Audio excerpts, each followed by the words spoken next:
Welcome to Cadence Design Systems Fidelity Tutorial Tuesday, where we show you how to use a feature or demonstrate a technique in just a few minutes.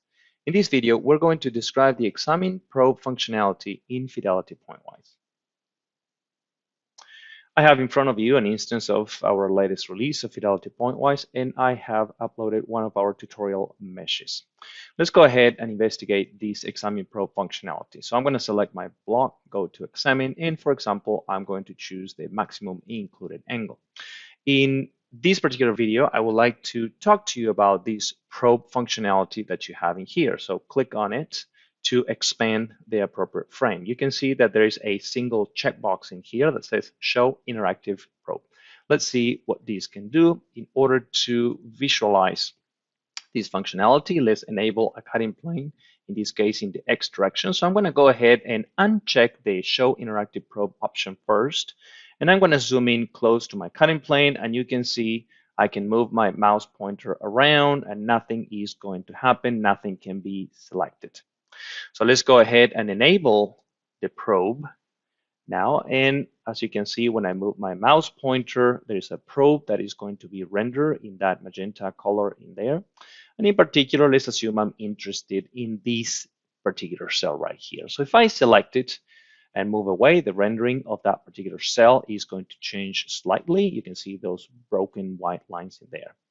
Let's go back in here, and there is a little bit more to this functionality. If I right-click my mouse in here, you can see a couple of options are going to show up.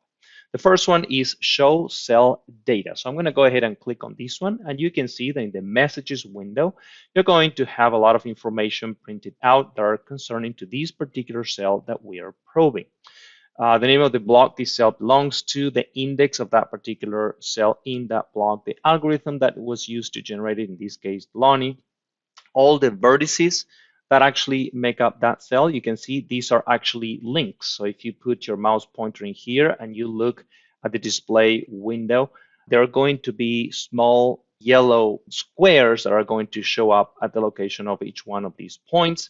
You're also going to have the centroid. If you look at the display window, you can see the little yellow square showing where the centroid is located. The average edge length, the volume, and the function value, in this case, the maximum included angle. So this particular cell has a max included angle of 80 degrees. So very useful information. Going back to my probe in here, right-click your mouse again, and there's another option that is Create Cell Filter. If you click on this, it looks as if nothing happened. However, a filter was created. So I'm going to go ahead from the Examine tab to the Filters tab. You can see a new filter was created in there. And if I select it, I can actually isolate, apply that filter, and isolate the cell of interest.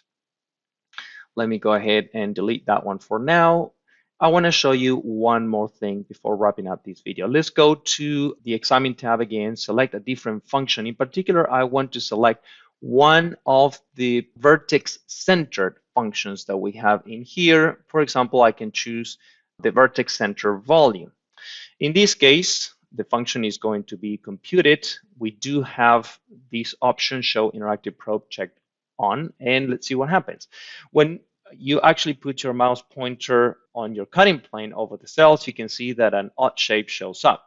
That particular shape is a control volume that is constructed around a particular vertex, a particular grid point. In this case is that one right there, and this is in the dual mesh space. So that's what you have in there. And of course, this particular volume, the vertex center volume, is going to compute the volume in these particular control volumes that we have in here. Now, in this case, if I using a vertex center metric and I right click on it, you can see the option that shows up is a little bit different. Create vertex filter. When I click on it, you're going to see a couple of things. It looks as if your cutting plane, the cells displayed, are changing. Indeed, they are. So all the cells are involved in the creation of that control volume that you have in there are now being displayed in your cutting plane. But as you can imagine, a new filter was created. So if I go to my Filters tab and I select that particular filter, you can see that now all the cells are involved in the creation of that particular control volume that we see rendered there in white are now going to be isolated. And these are all the options that you have in the probe functionality inside the Examine tab. If you like this video, be sure to click the thumbs up button, subscribe to our channel for more videos like this. If you have any questions or suggestions for future videos, drop us a line down below or connect with us on LinkedIn, which is linked in the description. Thank you all and have a pleasant Tuesday.